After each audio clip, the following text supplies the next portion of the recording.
Les homos et les trans, eux aussi ont le droit à leur dose quotidienne sur les réseaux sociaux. Il y a eu une époque où quand a éclaté le scandale de la sexualité des Macron, qu'ils ne nous ont absolument jamais caché.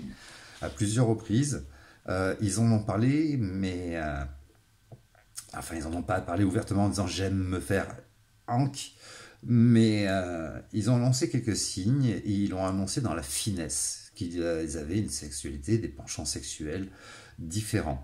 Mais faut-il encore comprendre la finesse? Souvenez-vous, en 2018, la fête de la musique à l'Elysée. Tout ce qui est image de l'Elysée, information de l'Elysée, etc., etc., euh, pas qui veut les rentre ou les sort. Tout est filtré à l'Elysée. C'est un palais qui est plus que surveillé. L'image du président a toujours été surveillée et maîtrisée. Si on a laissé paraître ces images et qu'elles sont apparues sur la toile, c'est parce que ceux qui protègent l'image du président et Macron lui-même ont accepté de les faire sortir. S'ils ont accepté de les faire sortir, c'était pour vous faire une annonce, pour vous envoyer un signal, mais aussi pour vous scandaliser et alimenter les conversations de bistrot et de salons de coiffure. Ensuite, Madame Macron, qui lors d'une interview par une journaliste, avait dit moi, mon film préféré, c'est Somebody Like Hot. Certains l'aiment chaud. C'est un film où un homme tombe amoureux d'une femme qui en fait n'est pas une femme. Euh, c'est quand même une révélation. Donc ne dites pas ils nous l'ont caché, ça c'est faux. Et puis de toute façon, un président de la République ou un homme public ou n'importe qui n'a pas annoncé sa sexualité, quelle que soit sa fonction. Vous voyez dans la rue, rencontrer quelqu'un, dire bonjour, je suis hétéro, bonjour, je suis homo, bonjour, ça n'a pas de sens. Ça n'a pas de sens. La sexualité, c'est comme ton dossier médical. Tu dis pas bonjour, je suis vacciné, ou bonjour, j'ai une MST. Non, tu le gardes pour toi, c'est ton dossier médical. Ta sexualité, c'est pareil. Et en principe, la religion, c'est pareil. On s'apprécie en tant qu'être humain, on s'apprécie avec des valeurs, des vraies valeurs, ou pas. Mais on ne parle pas de choses personnelles. C'est une règle, c'est tout. Hein. C'est une règle de savoir-vivre, c'est une règle, voilà.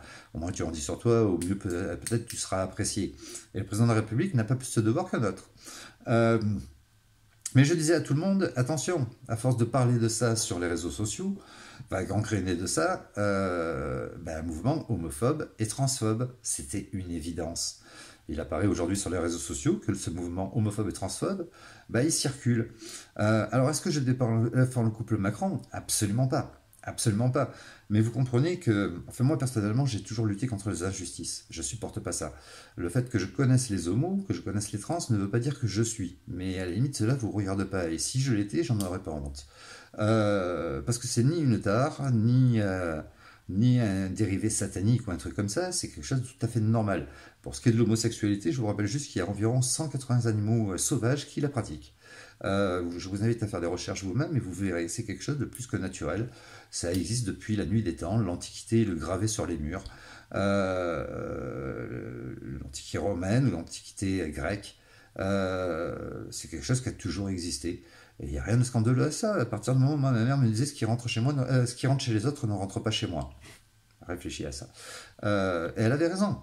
Et puis je vois pas l'intérêt que vous avez à vous préoccuper d'essayer de retirer des libertés à certains plutôt que de défendre la vôtre qui serait beaucoup plus constructif. Euh, et est-ce que vous avez aujourd'hui à vous intéresser à la sexualité des autres? Est-ce que votre sexualité serait aussi frustrante pour que vous vous penchiez sur la vie ou la sexualité des autres? euh, il serait beaucoup plus constructif là aussi de veiller à améliorer la vôtre. Même si la personne qu'on aime est celle qui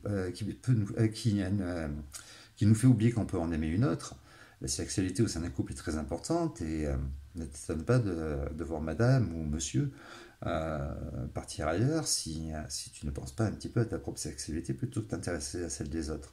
Parce que tromperie, s'il y a tromperie, c'est qu'il y a malaise dans le couple.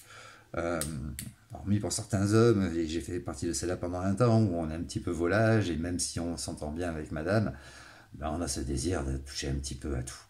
Euh, j'ai eu été jeune, mais j'ai compris que c'est pas, on a tous été jeunes et cons, et moi j'ai compris il y a assez longtemps, quand je suis devenu papa, donc à 40 ans, que c'est pas en restant con qu'on reste jeune. Donc j'ai essayé d'arrêter d'être con.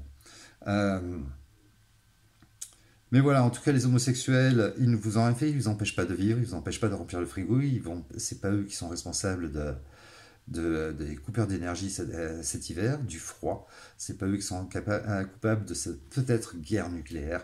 C'est pas eux qui sont coupables de tout ça. C'est pas eux qui vous emmerdent.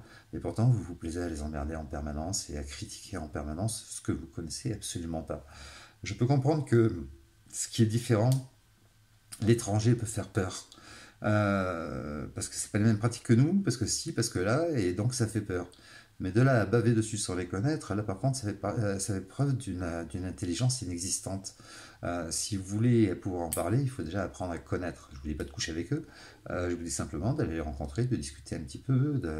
Je vous rappelle juste certaines choses, c'est que le discours 1970, si tout le monde a pu s'amuser dessus, eh bien ça vient du milieu homo.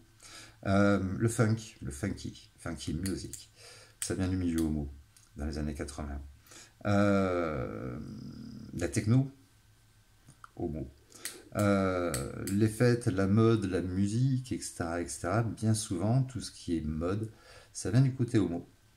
Enfin, du milieu homo. Ce sont des gens très facifs, très drôles, etc., etc.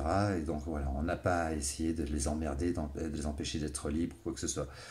Tout ça ne veut pas dire que je soutiens le mouvement LGBT, qui m'agace fortement et qui est une véritable stupidité, comme le féminisme d'ailleurs. Le LGBT, c'est montrer sa différence, c'est pas l'intégrer, c'est la montrer. Et là, par contre, je m'insurge. Je vois pas l'intérêt de défiler en string dans les rues, ça j'arrive pas à comprendre. Je suis pas un vieux rabat-joie, je suis très ouvert d'esprit, etc., etc. Mais afficher la différence, c'est pas l'intérêt. C'est l'imposer, et là par contre c'est plus pareil. Là par contre ça m'inquiète un petit peu. Je pense pas que ça soit très productif le LGBT. Je pense que c'est plutôt même le contraire. Ça peut créer de l'homophobie. Tout comme le féminisme d'ailleurs. C'est une véritable connerie, mesdames. Je suis désolé, mais au début, à la limite, que la femme soit l'égale de l'homme, et encore qu'elle manque d'ambition, mais que les femmes se plaisent à ressembler aux hommes, là par contre, j'arrive pas à comprendre. Que vous mettiez à boire de la bière, à péter, à rôter, à jouer au foot, à faire de la muscu, à avoir des bras comme ça, etc., etc. Là, c'est un véritable manque d'ambition et un manque d'intelligence. Quand je vois qu'avant, les femmes étaient quand même les gens qui avaient les moins d'accidents sur la route au volant d'une voiture, aujourd'hui, quand je vois vos comportements, j'ai juste envie de vomir. Quand je vois que sur l'autoroute, des fois, je suis avec mon fils dans la voiture, je double une voiture en troisième file avant de me rabattre, parce que j'ai pas l'habitude de rester en troisième file et qu'il y a une nana qui arrive derrière et qui me colle au cul, on serait pas sur l'autoroute, j'aurais envie de tirer le frein à main et d'y en mettre une. Parce que déjà, il y a mon fils dans la voiture et tu mets mon fils en danger, mais en plus de ça, ce comportement qui est en général un comportement de mec, ce qui ne représente pas l'intelligence en principe, est totalement immonde.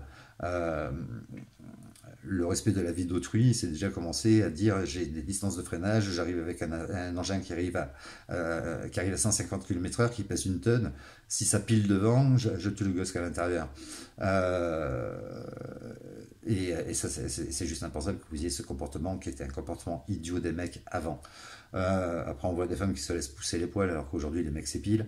Là aussi, franchement, c'est pas que je suis un vieux, c'est pas que j'ai des vieilles pensées, mais si une nana se déshabille devant moi et que je vois qu'il y a des poils sous les bras, merci, au revoir, hein, même si elle peut être aussi jolie qu'elle veut.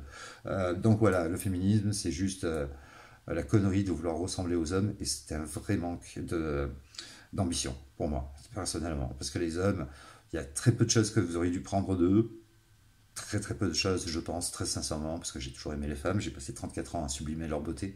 Euh, ce qu'il y avait de bon à prendre, vous ne l'avez pas pris. Par contre, vous avez pris toutes les conneries. En tout cas, parce qu'il y avait le plus intelligent. Salut, bonne soirée, prenez soin de vous.